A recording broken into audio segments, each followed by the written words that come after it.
Bueno, sabemos que todo comportamiento que el Estado determina que se realice conforme a derecho, ¿no? Si ese comportamiento contraviene las normas jurídicas que realmente alteran la normal convivencia, entonces estaríamos hablando ante una antijuricidad. Pero existe antijuricidad tanto en diferentes disciplinas del derecho, pero básicamente nosotros abordaremos sobre la antijuricidad en el derecho penal. Sabemos que el derecho penal es de última ratio, el derecho penal es una disciplina que es utilizada por parte del Estado para castigar y sancionar ciertos comportamientos que son demasiado graves, comportamientos que alteran de manera muy afectiva o trastocan ese normal convivimiento que realmente el Estado necesita para una sociedad pacífica y que pueda realizar sus comportamientos, su convivencia dentro de una sociedad sin alteración alguna, ¿no? Entonces, cuando hablamos de la antijuricidad, estamos hablando según las teorías, si es una teoría pentapartita, una teoría bipartita o tripartita, es en función a las teorías que pueden acoger un Estado, un país, y en función de eso se desarrolla la teoría del delito, ¿no? Si tomamos en cuenta una teoría tripartita, puede ser considerado por una parte a la tipicidad, la antijuricidad, y por otra parte tenemos la culpabilidad. Estos elementos se podría decir que serían los que realmente frente a un comportamiento de un sujeto sería sancionado, ¿no? Sin embargo, tenemos otra tendencia que realmente podría decir que es la acogida por el Estado peruano, que es la pentapartita, ¿no? Por una parte tenemos un elemento que sería el comportamiento, la conducta del sujeto, un comportamiento del ser humano, y por otra parte tenemos lo que corresponde a la tipicidad, otro elemento, la antijuricidad, y otro, podemos decir, la culpabilidad, y por último, la punibilidad, ¿no? Según las posturas de uno u otro país, pues ha venido tomando en función a las teorías que realmente corresponden, y es por eso que ellos aplican de una u otra forma, por una parte dogmática, cómo abordan el derecho penal, ¿no? En esta oportunidad, básicamente, en función a esas teorías, me voy a centrar básicamente en uno de sus elementos que corresponde a la antijuricidad. Y como ya habría mencionado, cuando hablamos de antijuricidad, es un comportamiento realizado por un sujeto, realmente que puede ser por acción o por omisión. Cuando hablamos por acción, el sujeto realiza un comportamiento contrario a la ley, contrario al ordenamiento jurídico. Tenemos en esta imagen un sujeto que le sustrae una cartera a una persona. Es un comportamiento realmente que contraviene o estaría tipificada dentro del ordenamiento jurídico como un robo, ¿no? Porque está utilizando un arma punzocortante para sustraer un bien. Y por otra parte, eso sería un comportamiento mediante una acción. Y mediante omisión podríamos decir que aquel sujeto que conduce un vehículo a una velocidad excesiva y caminando por las aceras, un peatón pasa, está cursando y cumpliendo con su normativa, respetando las señalizaciones y además las señales de semáforo. Sin embargo, viene un sujeto en un vehículo y lo atropella, ¿no? Además de cometer el delito en este caso, de lesiones, ¿no? Que podía ser lesiones graves, lesiones culposas, o de repente homicidio culposo. No solo bastó con realmente transgredir la norma, ¿no? Porque generó un daño al sujeto, sino también abandonó, se huye, entonces sería un acto omisivo, ¿no? Una omisión al socorro. Le comento una anécdota reciente, hace poco, que yo habría pasado, ¿no? Venía en el trayecto entre Piura y Chiclayo-Piura, vi que realmente un vehículo, por ahorrarse el peaje, se mete, ingresa por una parte de la Panamericana Norte, donde había un espacio. Y por otra parte, en la misma Panamericana venía un vehículo dentro de la velocidad permitida, y este sujeto realmente, el que se metió tratando de evitar el pagar el peaje, realmente no se percata, o de repente se percata de que venía el vehículo de frente, ¿no? Entonces, sin embargo, ingresó a la Panamericana Norte y el vehículo que venía directamente por la Panamericana, no le quedó otra cosa de ponerse un costadito cerca donde hay los costados de la pista, hay barandas de fierro, eh, entonces no le quedó otra cosa que tratarse de ubicarse muy cerca de esas barandas y ya no pudo evitar ponerse tan cerca que al final terminó chocando. Y yo lo vi de manera muy cercana, ese hecho, ¿no? Entonces, frente a esa situación por desesperación que vi pues al conductor del vehículo, porque el carro se había chocado ahí, iban menores, iba una familia, un esposo, un niño también, veía cómo realmente la desesperación, ayudé a socorrerlo en ese momento y además de eso, frente al acto de indiferencia del sujeto que habría provocado ese acto, ese accidente de tránsito, no contento con ello, se fue a la fuga. Entonces, el chico, realmente el chofer muy desesperado, pidió apoyo para que lo ubiquemos, ¿no? Que lo sigamos. Entonces, me quedó a mí realmente tratar de conducir a una velocidad racional, pese que iba a una velocidad determinada, el vehículo iba a mucha más velocidad, logré alcanzarlo y realmente había un patrullero de la policía que estaba ubicado, le puse conocimiento y lo detuvieron. Esos actos realmente que son antijurídicos, esos actos que realmente quebrantan contra la norma, son considerados pues un rechazo frente a un acto de derecho. En el derecho realmente esos actos antijurídicos que quebrantan la norma y realmente que dañan la normal convivencia son rechazados. Esos comportamientos son contrarios al ordenamiento jurídico. Podemos decir por un lado que estos actos antijurídicos pueden ser por acción como también por omisión. Podemos decir que existen algunas teorías que señalaban tradicionalmente que existe una antijuricidad formal. Cuando hablamos de una antijuricidad formal, estamos haciendo referencia a que existe un comportamiento de un sujeto contrario a ley o contrario a un mandato legal. Que si el mandato dice no robar, entonces si lo realizas contrario a lo que te ordena el mandato legal, entonces estarías incurriendo en una antijuricidad formal. Existe una denominación también de antijuricidad material. Esta antijuricidad más que todo va vinculada directamente a la afectación a bienes jurídicos específicos determinados, ¿no? Sin embargo, había esa discusión, pero bueno, todo acto realmente que es contrario al ordenamiento jurídico siempre protege derechos, siempre protege bienes jurídicos. Entonces, esa discusión que en su momento hubo, bueno, ha sido ya, se puede decir, dejada de lado, y podemos decir que estaríamos hoy en día hablando de una antijuricidad positiva, que comprende estos dos aspectos, tanto la afectación o una antijuricidad material como la formal. Es decir, lo que la norma establece, la prohibición normativa, y también la afectación al bien jurídico. Existe una antijuricidad negativa, que ahí realmente comprende las causas de justificación que niegan la antijuricidad.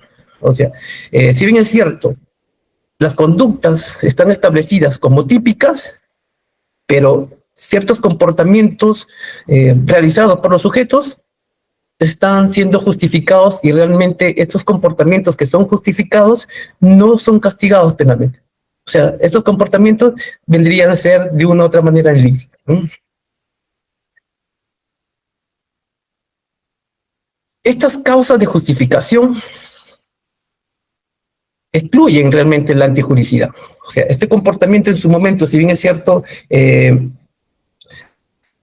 como podemos decir, en el agredir a una persona y frente a ese comportamiento del sujeto agredido y realmente reacciona, entonces esa reacción que tiene el sujeto agredido, entonces estaría justificada, porque realmente ha sido pasible de un acto que realmente habría sido afectado por este comportamiento de un sujeto que lo habría agredido ilegítimamente, ¿no?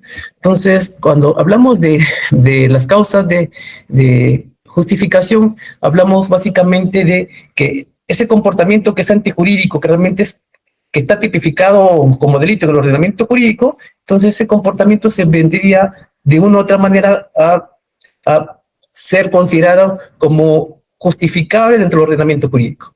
Habría una justificación, estaría realmente volviéndose de una u otra manera lícito ese comportamiento, ¿no? Pero cada uno de estos formas de causas de justificación tienen ciertos requisitos que tienen que cumplirse, que el magistrado al momento de evaluar cada uno de estos formas de causas de justificación tiene que evaluar si realmente cumple con ciertas exigencias para poder decir este comportamiento antijurídico tiene una causa de justificación y por lo tanto no es castigado por el derecho penal. Normalmente se piensa que el derecho penal, bajo el principio de legalidad, estas causas de justificación solo estarían establecidas en el artículo 20 del Código Penal, ¿no? Ahí dentro de ellas tenemos la legítima defensa, estado de necesidad justificante, el lograr incumplimiento de la ley, en ejercicio legítimo de un deber, oficio o cargo, el consentimiento, obediencia jerárquica, ¿no? Eso es lo que se piensa que realmente normalmente estarían, esas serían las únicas causas de justificación. Pero preguntamos ello, ¿eso es suficiente? ¿O eso es así? No, realmente podemos decir que existen otras causas de justificación que se encuentran en todo el extracto o sistema jurídico que realmente establecen otras causas de justificación. Ponemos unos ejemplos, ¿no? En el derecho de retención, ustedes que les gusta tener equipos celulares de alta gama y que a veces de repente entre que pelean con su enamorado, su enamorada por ahí, un momento de cólera agarra su celular, lo avienta y lo malogra, ¿no? Lo lleva a estos señores especialistas en reparar celulares, lo deja, lo repara, pero cuando va realmente a solicitar que le entregue, le pide realmente quien ha hecho el trabajo de reparación que le haga el pago respectivo. Sin embargo, uno de ustedes dice, bueno, no tengo dinero. Entonces, el que ha reparado, ha realizado su trabajo, tiene el derecho de retener. ¿No? Es un derecho realmente que está establecido en el Código Civil frente a realmente obligaciones de las partes que realmente han suscrito un contrato. Ahí es un contrato, ¿no? Un contrato frente a una prestación de reparar un equipo de teléfono. Entonces, en el derecho civil está justificado ese comportamiento de retener el bien que ha sido materia de reparación, que ha sido realmente realizado ese trabajo por una persona especialista en reparación del equipo, ¿no? Entonces, esa causa de justificación, porque realmente si es que el sujeto se le entregaría y le cancela y no se lo entrega, entonces podríamos hablar de apropiación ilícita, ¿verdad? Pero sin embargo, en este caso, el dueño, el propietario del equipo, no habría hecho el pago respectivo y por lo tanto no tendría obligación la persona que habría hecho la reparación de este equipo de entregarle, ¿no? Entonces estaría justificado su accionar realmente en función a lo que establece el Código Civil respecto al derecho de retención. Tenemos también aquel comportamiento de repente que en algunas oportunidades de repente nos recuerda algunas actitudes de nosotros cuando hemos sido niños, que de repente hemos tenido unas actitudes de un comportamiento no adecuado frente a nuestros padres, y por un tema de castigo a veces nos han dicho, bueno, tú no sales de tu cuarto y por lo tanto estás castigado. Si a ti te gustaba comer todos los días tallarines, no te voy a dar de comer tallarines y por lo tanto estarías castigado, ¿no? Entonces, y frente de repente un comportamiento de eso, si de repente el niño o el joven realmente que se encuentra bajo la patria potestad acude o de repente llama por teléfono a la comisaría diciendo estoy siendo víctima de secuestro agravado porque me tienen encerrado y además de esto no me dan de comer, me tienen castigado. Entonces, bueno, ese comportamiento realmente estaría justificado porque está dentro de los derechos de los padres realmente corregir moderadamente a sus hijos para tratar de alinear esos comportamientos no adecuados dentro de la familia, ¿no? Eso estaría regulado en el derecho civil, derecho de patria potestad. Tenemos también frente a situaciones que a veces pasan y han sido muy comunes respecto a aquellas personas que habían tenido o estado en propietarios de ciertos bienes que lo dan en arrendamiento. Sin embargo, bueno, muchos creen por el solo hecho de ser propietarios, quieren en cualquier momento disponer del bien que ya está siendo materia de posesión por una persona que lo ha arrendado. Entonces, si yo soy propietario del bien, yo no puedo ir a decir, ¿sabe que tú en este momento te vas? ¿No? Entonces, ¿qué le corresponde realmente al inquilino, al que la persona se encuentra en posesión del bien? Realmente efectuar su defensa posesoria, ¿no? Realmente utilizar las herramientas que están establecidas en el Código Civil para que realmente pueda defenderse frente a un acto realizado por el propietario, ¿no? Entonces, podemos decir bajo ese contexto que no solo se encuentran las causas de justificación en el artículo 20 del Código Penal, sino también se encuentran en otras disciplinas o en el ordenamiento jurídico en general, como les habría mencionado en algunos casos específicos, ¿no? Si hablamos de una causa de justificación, las causas de justificación que estarían reguladas en el Código Penal, que realmente es lo que vamos a conversar brevemente, hablamos de, primero, como un primer punto de desarrollo, la legítima defensa.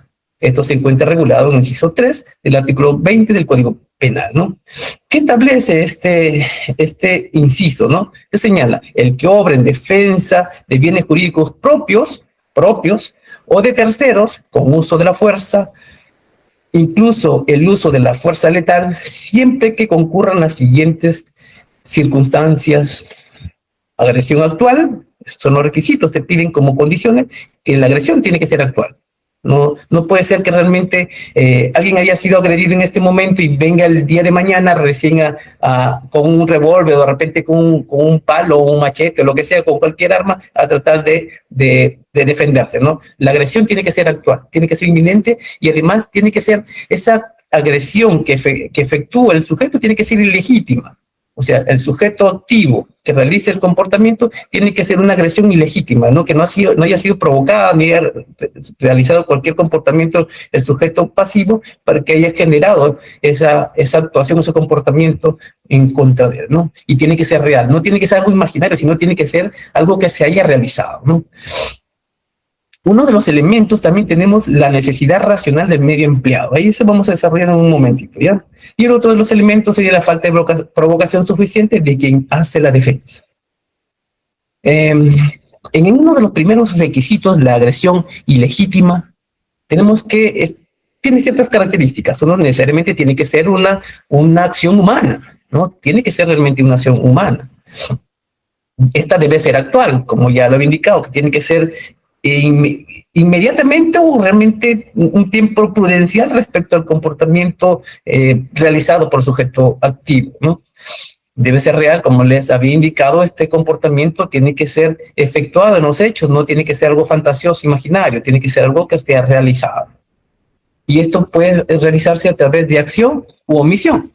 No necesariamente puede ser como por acción, ¿no? Porque de repente vamos a poner como ejemplo, yo sabiendo realmente que si yo no realizo, de repente no,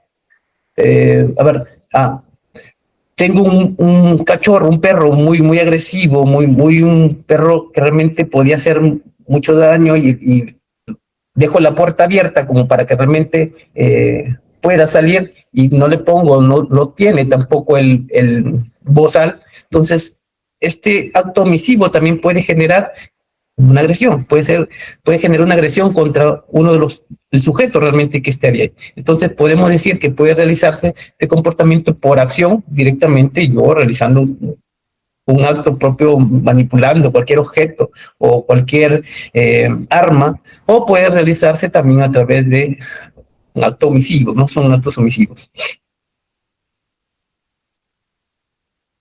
Respecto al elemento necesidad racional del medio empleado. Aquí antes existió una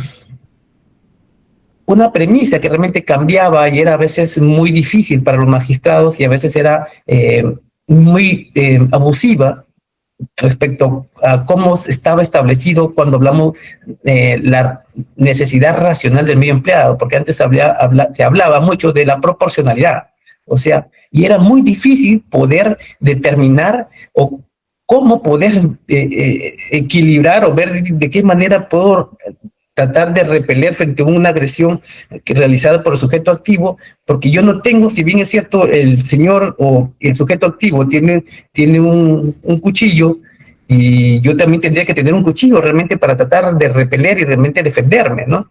Entonces, si yo utilizaba un otro medio que era de mucho más agresividad, mucho más contundencia, entonces no habría proporción. Era una situación, yo creo que hasta muy injusta, porque si es que utilizaba este medio muy agresivo para tratar de defenderme, entonces de una u otra manera decía, no, no te podemos considerarlo como legítima defensa, sino realmente te señalaban que era responsabilidad, ¿no? Que tu comportamiento era antijurídico y no entraba en las causas de justificación. Sin embargo, con la modificación respecto a la necesidad racional del medio empleado, ya cambia un poco, se flexibiliza esa parte que antes se hablaba de la proporcionalidad matemática, como está en el PPT. Realmente, si se tendría que hacer a ver, sopesar, se puede decir, o determinar a ver si está en el mismo nivel y si realmente lo que tuvo ese empleado realmente se encontraba en las mismas condiciones, entonces eso era una situación muy abusiva, se podía indicar, ¿no? Bajo esta modificación realmente permite que aquel sujeto que se haya sido víctima pueda reaccionar o defenderse utilizando cualquier medio que puede tener su alcance, ¿no? Si de repente no tiene el sujeto activo, tiene un cuchillo y por otra parte solo encuentra un arma porque no tiene otro medio, entonces sí es realmente aceptable poder considerarle como un acto de legítima defensa, ¿no? Pero si entre las demás armas o los demás elementos que pueden existir, el sujeto utiliza, vamos a poner, una metralleta, entonces, sabiendo que existe solo un arma, de repente puede ser un machete, otra cosa que es menos lesiva, entonces ahí sí está en obligación de utilizar el menos lesivo. O sea, que no quede en la misma condición de proporcionalidad, sino que realmente te permita que puedas actuar en defensa, ¿no? Entonces, pero si realmente aunque existan estos elementos, si tienes la única opción, posibilidad de poder alcanzar el que puedes tener a la mano, entonces eso ahí realmente sí te acepta realmente poder utilizar este medio para poder ser considerado como legítima defensa. Respecto al elemento de falta de provocación suficiente, eh, una de las condiciones realmente también que entran a tallar es que aquel sujeto que haya sido víctima de una agresión o haya sido ofendido, realmente necesariamente tiene que no haya tenido que existir una provocación. O de repente esa provocación no tiene que ser tan significante como para realmente pueda ser considerado, ¿no? Entonces, ¿qué es lo que establece bajo ciertos parámetros, ¿no? Que esa valoración, ¿quién lo hace? La valoración de manera individual, no, la valoración es una valoración social, porque cada uno, dentro de sus pretensiones o de repente de sus defensas, puede decir, no, pero para mí esa provocación o esa falta de provocación no es suficiente o es suficiente. Entonces, lo que se hace es básicamente una valoración social sobre estándares, y eso es lo que realmente determina el momento de establecer si existe una legítima defensa. Otro de las causas de justificación, estamos hablando del estado de necesidad justificante. Este está establecido en el inciso 4 del artículo 20 del Código Penal. ¿Qué establece este inciso 4?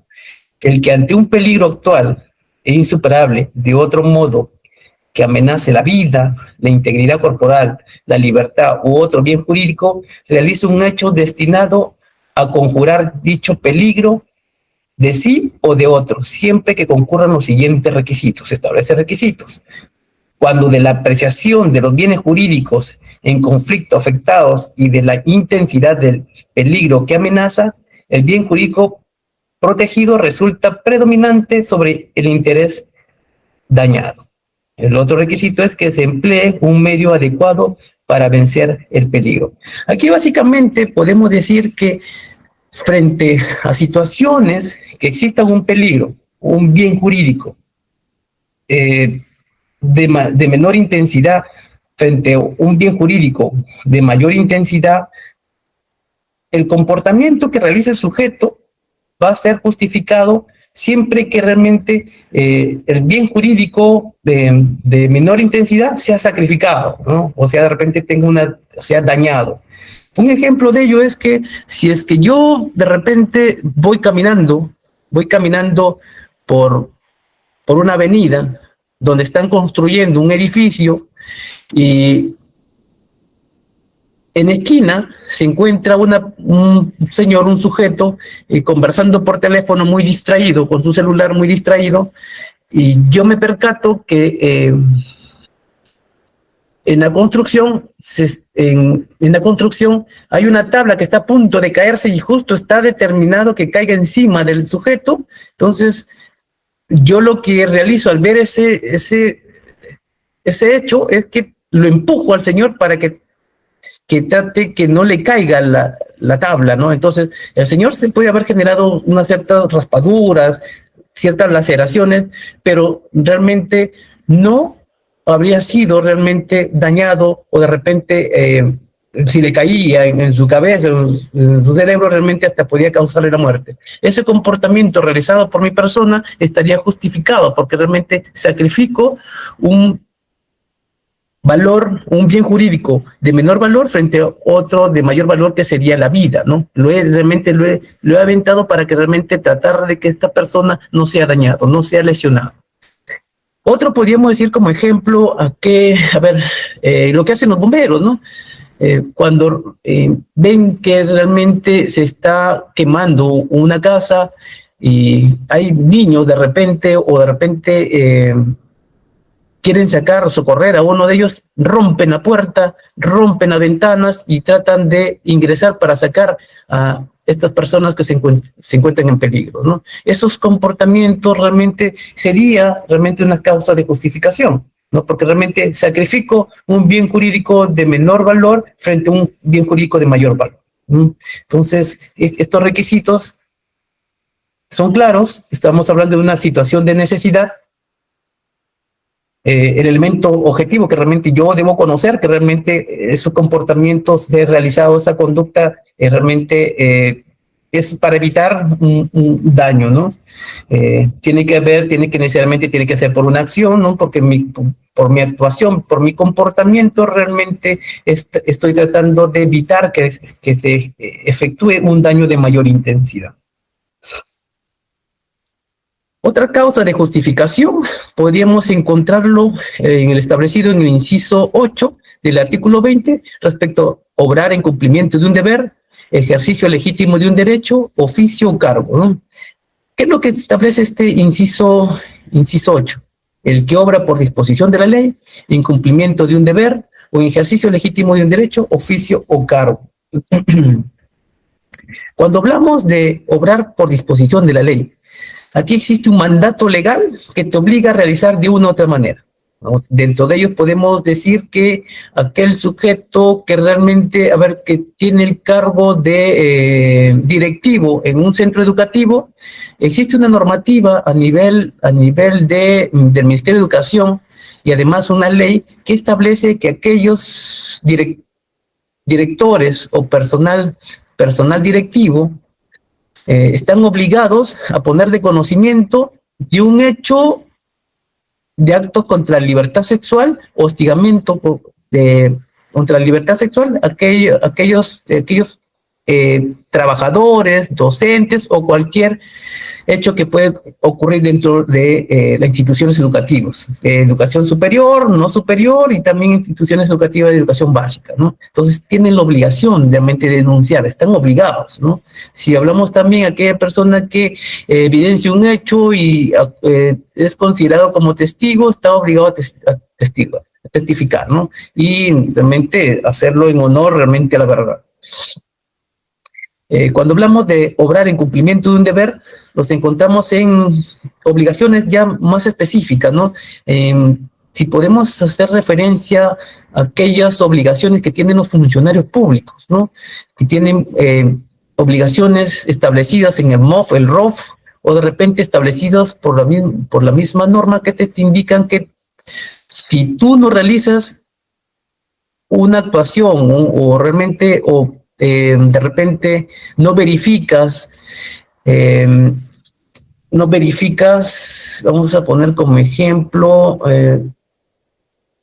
cuando un funcionario público, teniendo la obligación de realmente hacer la verificación del cumplimiento de los perfiles de aquellos trabajadores o postulantes, y sin embargo no lo realizan porque el mandato legal te dice que tiene que cumplir tal requisito. Sin embargo, lo dejas pasar por alto, entonces tú estarías incumpliendo aquel deber que está establecido por norma. ¿Ya?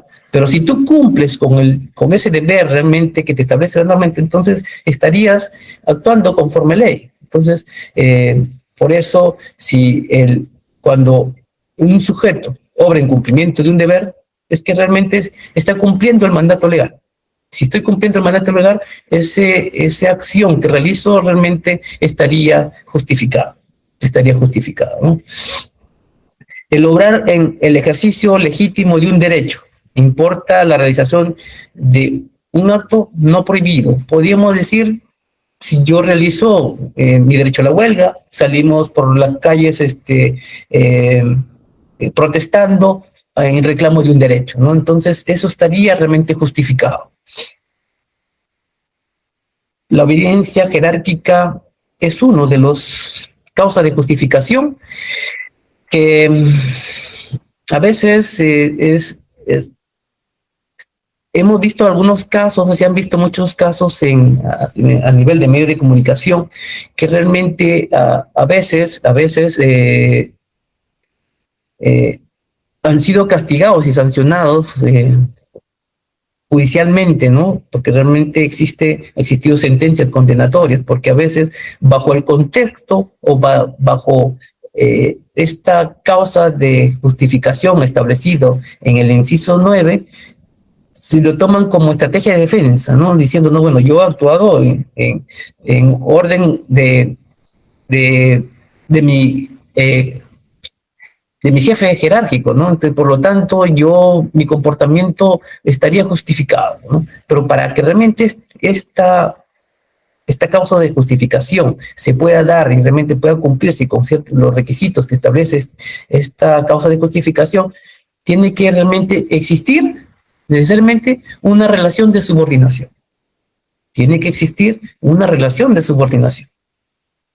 Y yo, o sea, si yo soy oficial de la policía y tengo a un mayor realmente que es el que es mi jefe, se puede decir, de una comandancia, entonces yo tendría que tener un deber de obediencia respecto a mi jefe, ¿no? Pero mi jefe, que me dispone que realice ciertas acciones producto de mis actividades dentro de mis competencias, ¿no? Es por eso que uno de los requisitos que tiene que ver competencia del superior jerárquico, o sea, pueden haber muchos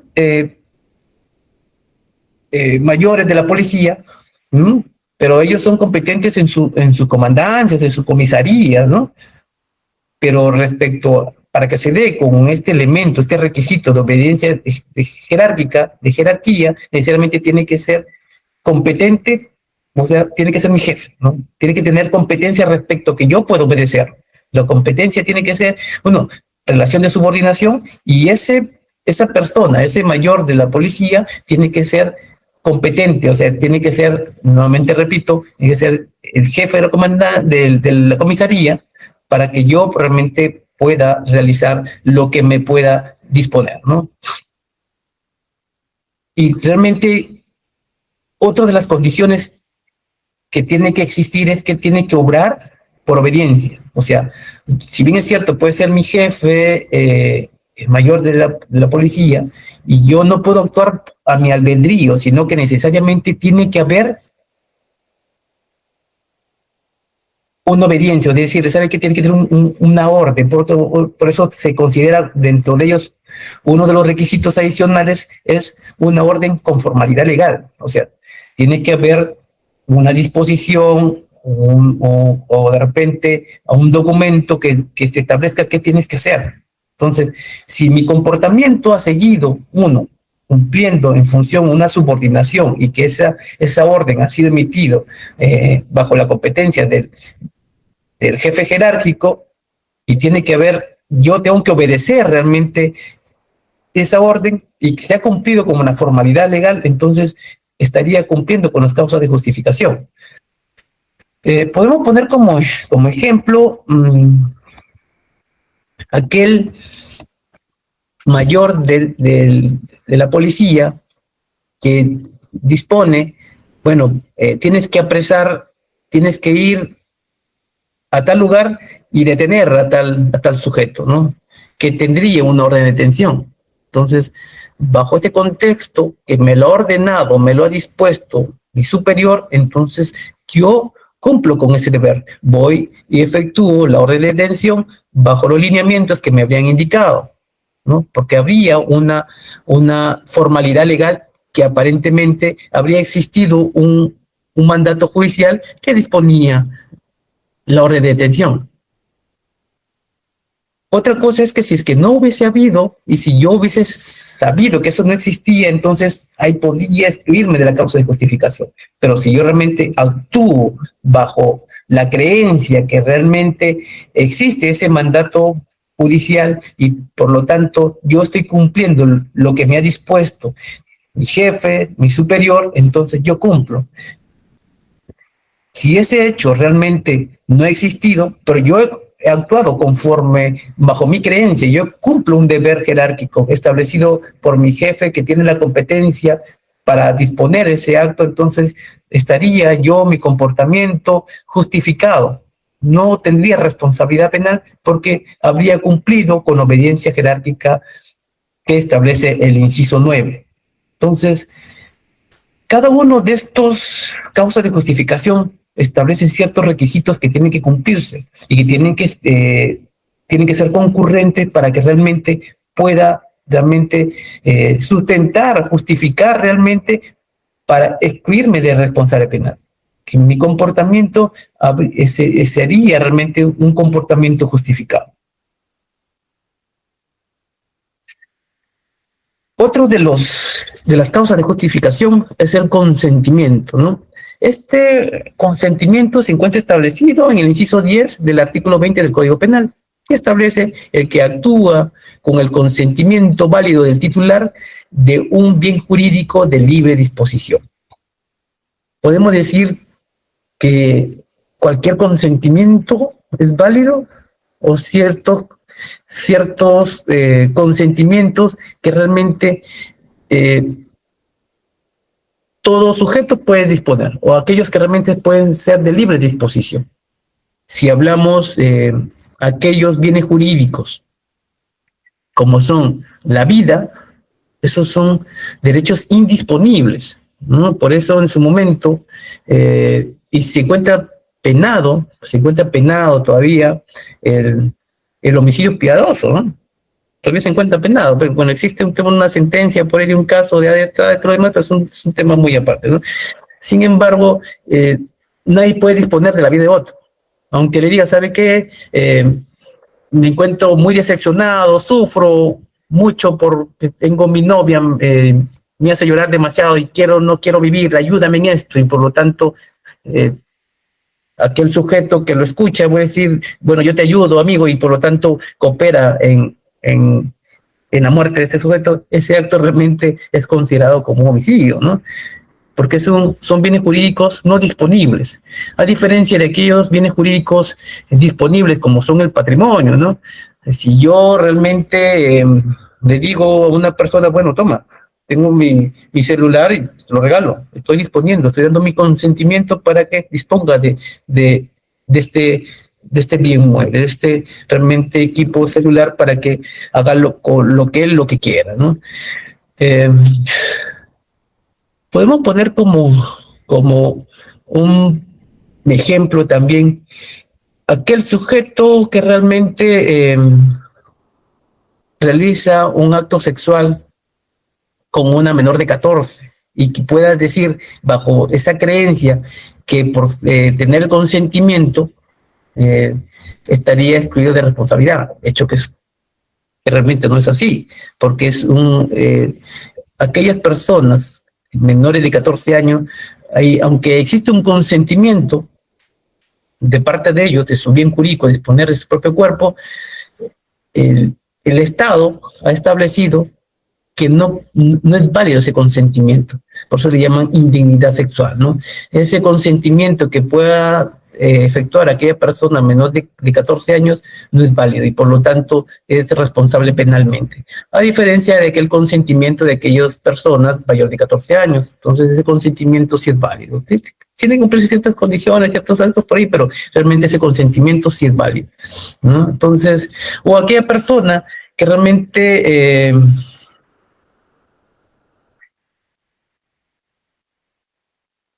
le gusta realizar actos, no sé, de repente con sus parejas, con su pareja, que realmente juegos, que realmente de una u otra manera lo encadenan o de repente hay castigos y todo lo demás, ese consentimiento sí es válido, ¿no? Es un consentimiento efectuado por cada sujeto para estar realizando cualquier acto que ellos consideren, ¿no? Ese acto realmente, ese consentimiento y esos actos que realicen realmente están siendo permitidos por el ordenamiento jurídico. Como le digo, si se trata de actos contra la libertad sexual de aquellas personas mayores de 14 años, sí, pero si son menores de 14, no es válido ese consentimiento. Entonces, cuando hablamos de consentimiento, este consentimiento tiene que ser ex ante, ¿no? Ex ante, o sea, tiene que ser antes de que se realice el hecho, se realice el acto.